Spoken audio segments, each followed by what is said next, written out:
Now recording. Great. All right. So first of all, thank you so much for having me today. I'm really, really excited to share with you some of the work that I've been doing now. It's hard to believe, for almost 11 years. In August, it's going to be 11 years that I'm in private practice. And yeah, the last year has sort of given us all a little bit of a test as to what we are capable of. So I'm going to share my screen, and let's hope that this is going to work today. Because I would like to share with you some of the work that I have been doing around burnout. So can you see my screen, everybody? We can see your screen. You just have to put it on present. Yep, that's what I'm doing. Just cleaning up here. Here we go. Okay, you're on full screen. Tonight, we're going to talk about how to break free from burnout, and specifically if you're still in the working world, how to do that without sacrificing success. But at the same time, if you're already in retirement and you get to enjoy that time, oops, I wanted to move the little thing up, but I can't. All right, well, we're gonna leave it there for now. So how can we apply those principles when we, for example, take care of family members? So there's a lot of caregiver burnout and other things that are happening, not just around specifically job. So I will be focusing a little bit more on people that are still experiencing the stress that comes with performing at work, taking care of the family, and all that stuff, but the principles will be the same all across. So what I'm hearing a lot is you're going beyond what's expected at your work, you're giving it your all, but it feels unsustainable. And I'm hearing from so many people that they're worried about not just their health, but also the future of their business. And I can't tell you how many times I've heard, especially when I work with some small business owners or entrepreneurs, that they're saying, what happens to my business, to my family, if God forbid something happens to me, or, you know, if I die. And it's just something that really, really, you know, hits me very deeply when I hear that from people. So the other thing that I'm hearing is that they don't have a clear path forward, how they can continue to put in what's expected of them, continue to provide for the family, and at the same time, staying healthy. So it always seems an either or, it's never an and. The other part is they feel there's never enough time for what's important to them outside of what their immediate job is. And again, that could be giving support and care to a family member, not just to somebody in the workplace. And then it's just being absolutely fed up and tired of burning the candle at both ends. And then if any of that resonates, let's stay till the end. I'm going to have an open Q&A, and I would just like to dive in. So in the chat box, I'm not going to see the chat box, but Bob promised me that he would read to me if you put something in. Just give me a yes if at some point you have felt like those scenarios that I just described. There's burning the candle at both ends, never enough time to do what's important to you, and, you know, just performing at a high level, and just wondering if you can sustain that. So anything coming in, Bob? Yes, there are. Okay, so we have some yeses. Yes. Okay, good. So at least I'm not talking about something that's not relevant to anybody. So what I'm seeing is that you're holding back, if you're a business owner, from really going after your business dreams and stepping up. That's one thing that I really see a lot. And then because you feel like there is never enough energy left to really do that. And it's this question of, well, if I grow even further, I'm already so stressed, I can't sustain that. Then I'm hearing, especially from moms, that's something that I hear a lot. It's like, I feel guilty when I work and I feel guilty when I'm not working. It's like you can never win. And then, do I have the strength to build a business or a life without risking to get sick? It's again this feeling of being having it take a toll on your body. And then this is something that again hits me very hard, is when somebody says, I feel like when I wake up and it's almost like every day a little bit inside of me dies. So it's this, exhausted, and you want to change, but you don't know how to change. So it's that wanting the freedom from that heavy burden of all of our obligations and wanting to feel really good. And there is such a connection between the health that our body is in, our body, our mind, and the way we show up in the world. And we very often underestimate that. So, but the good news is that you're in the right place, because you can actually have both. There's a saying that says you can have anything you want, just not at the same time. Well, there are some things you can't have at the same time. So if this is what we are talking about, being successful, having fun, and staying healthy without burning out, then you're at the right conversation tonight. And I know if you're here, you're busy, you have a lot going on. We're going deep today, so the next slides are going a little bit deeper. I'm asking you to really honor the time. I'm so grateful that you're devoting this time. So eliminate distractions. Put the phone on silent or don't answer. Don't multitask, close your door, and just be really here, because I think there will be some nuggets in there that will help you just manage all that stuff that's going on. So in the chat box, please share with me, what are you hoping to gain from our time tonight? And I'm just going to wait a few seconds here, Bob, if there's anything come in, if you could read that. Okay, I'll wait. If anyone would like to put something in the chat. So what specifically would you like to learn tonight or get a better understanding?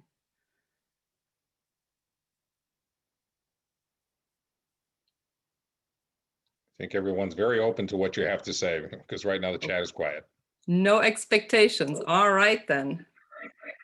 Last chance. Okay, here we go then. So as I already said, we'll have an open Q&A at the end, and Bob, we can maybe stop the recording at that point so people are more free to share what's going on. So here's what we're going to talk about. What is burnout? Oh, did we get some things in? Yes. How not to feel guilty when doing things I enjoy that aren't productive. Okay. That's a great one, and we definitely will talk about that. So what is burnout and what contributes to it? We're also going to talk about how do you know that you're heading for it? How to define the process, a process that fits you and your lifestyle so you don't have to go down that path.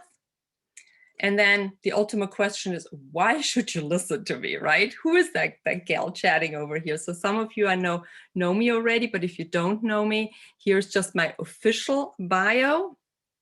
As you can see, I have a master's of science in applied physics. So I am a geek, and I spent a number of years in research. So I really try to stay on the cutting edge of what science tells us. And that is ultimately always the filter that I run everything through, that I teach, that I immerse myself. It's what does science say today? And it's not necessarily what is shared all the way. I'd love to read research publications. And some of the stuff takes 20 years before it actually becomes known to the general public. And I just love to do that.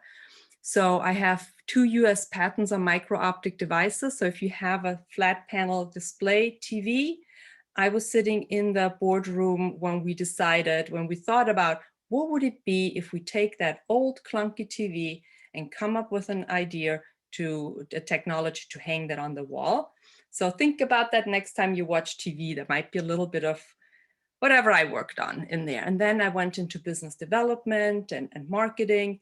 And eventually that's when burnout hit me the first time around. So I'm a repeat junkie here. That's when I left the corporate world and stopped climbing the ladder and went to study nutrition and coaching. and then started my business, as I said, almost 11 years ago. So it's hard to believe, but it's been a lot of fun.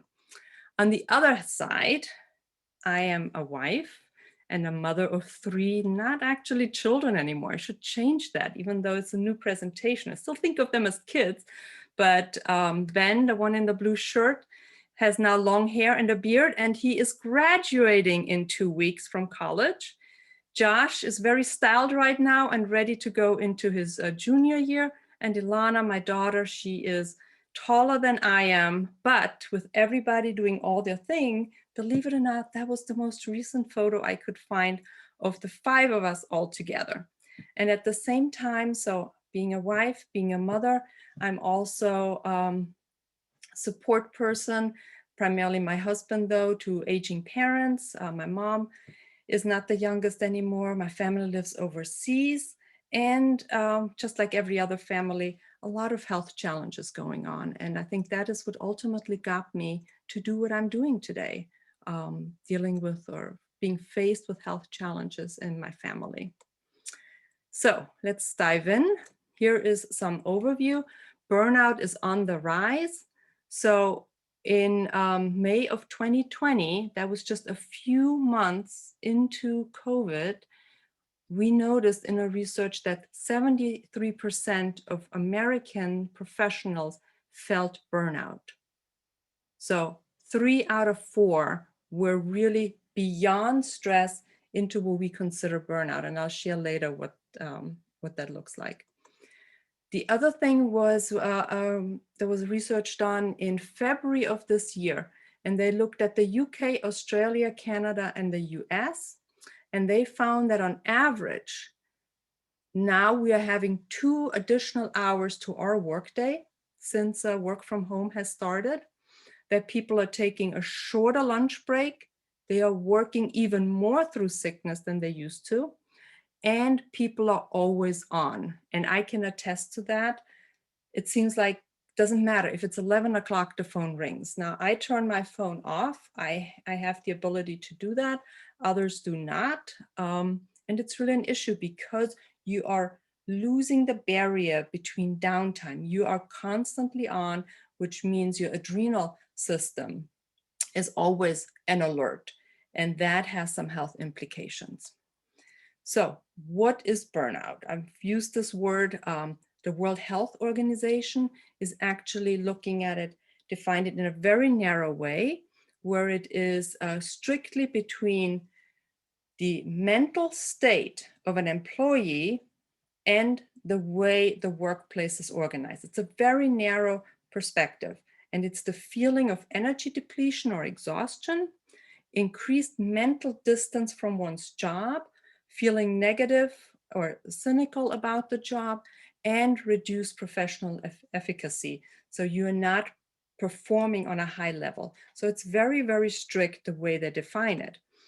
Now, when you look in most publications, you'll see that they also focus on mental health and how to restructure the organization and the team that you're working with to eliminate that. But here's the truth. Burnout is a symptom and it has multiple root causes.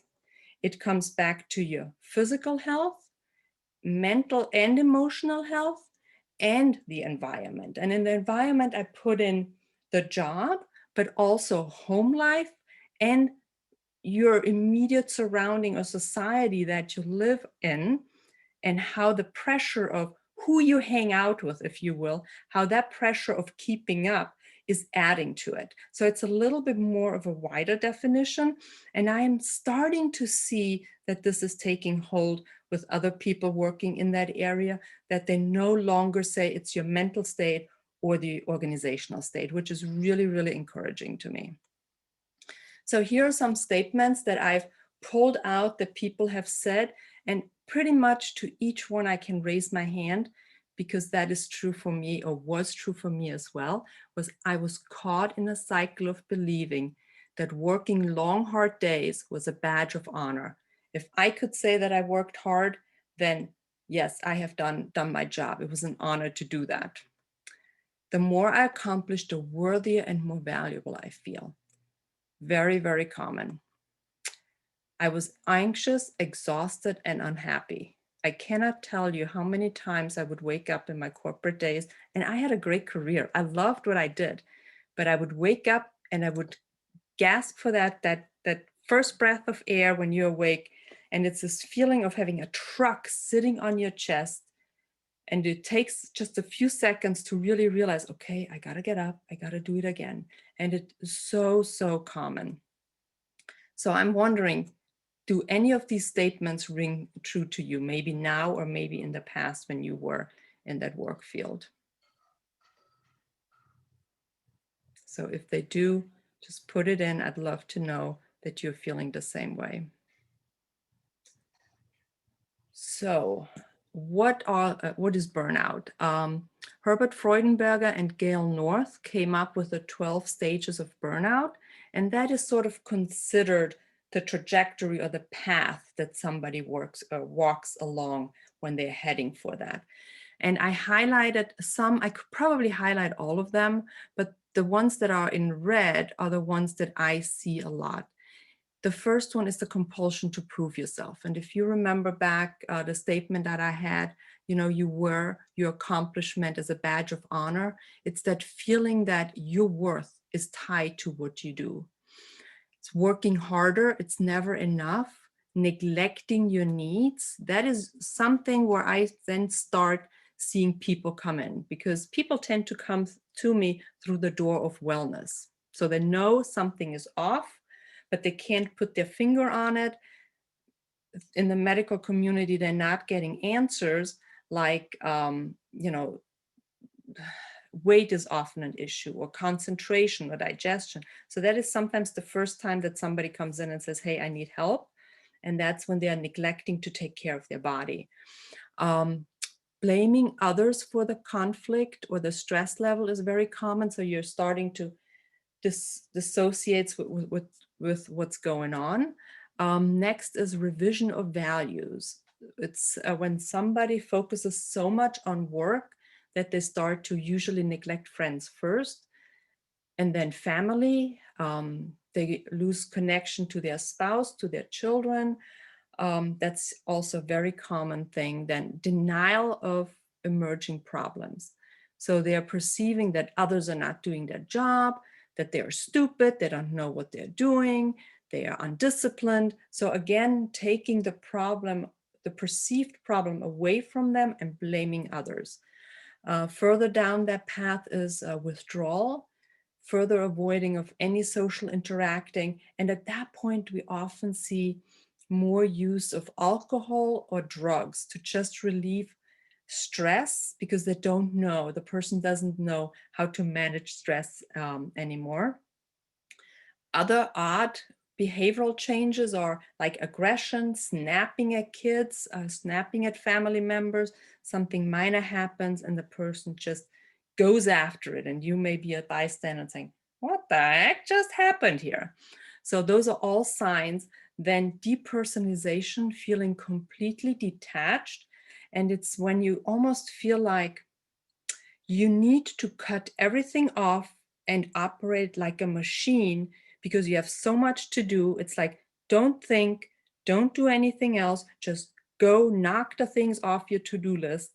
And you're kind of shutting down some of what makes you human at that point.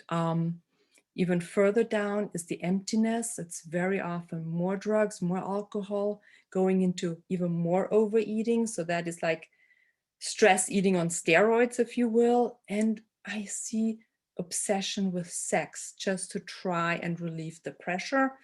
And then 11 and 12 is where it's like, okay, now we're at a point where we definitely need to have medical intervention. Some of them along the line, I always say, if you're down that path at some point when it gets too much, we need to bring medical professionals in.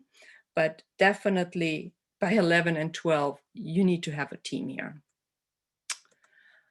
So most people focus on the symptoms, and those 12 stages describe symptoms, how people show up on the outside, not what's going on inside. What is the root cause of burnout?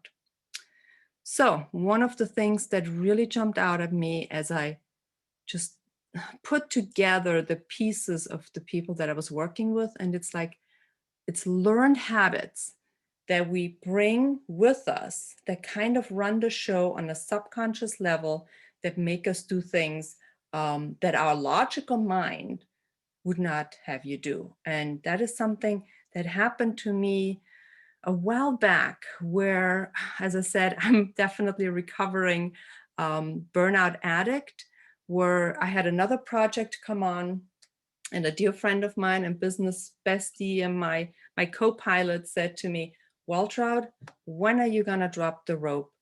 When are you going to stop doing what you're doing? And when I heard that, it was like a slap across my face, but something with love and caring, because in my logical mind, I know all this stuff. I teach it, I help others. And yet I had this habit of continuously stressing myself out. And here I'm in business for myself. I can make up my hours, right?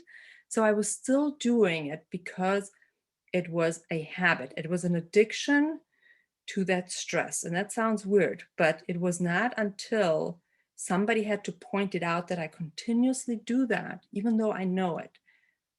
That's when things started to shift. And it's almost like you can be the best brain surgeon, but you can't do brain surgery on yourself. Or you can be an amazing massage therapist, yet you can't massage yourself. It's where somebody else can see something that is so crystal clear to them, but you can see it for yourself, even though it's the world that you live in. So it was really interesting to experience that from my perspective, because I've always only seen it from the other side. It happens, and then your brain takes over, shuts down, your habits take over. And then when you're through the stressful situation, you're like, why did I do that again? And it's because it's those learned habits that just run the show at that point. So here's a little story. What are those learned habits? I'm going to walk you through learned habits on my own personal story, but that could be any child, any boy, any girl. So in my case, I was 2.5 years old when I needed to go for surgery, as I was born with a birth defect. I was 2.5. At that time, I was required to stay in the hospital for 21 weeks. So that's a little bit over 5 months. What happened too was, because, as you can imagine, a young child not being with their parents, I would act up when my parents would come to visit. So the staff said, no visits. So I did not see my parents during that time. It doesn't have to be as extreme as in my case. It could be a child being in daycare, and then when the child comes home, the parent is too, exhausted to deal with it, whatever it is. Some of the stories that children then see is, I'm not good enough, I'm not loved, why am I alone? I need to behave in a certain way to be liked, like I needed to be quiet and stay in my bed at the hospital.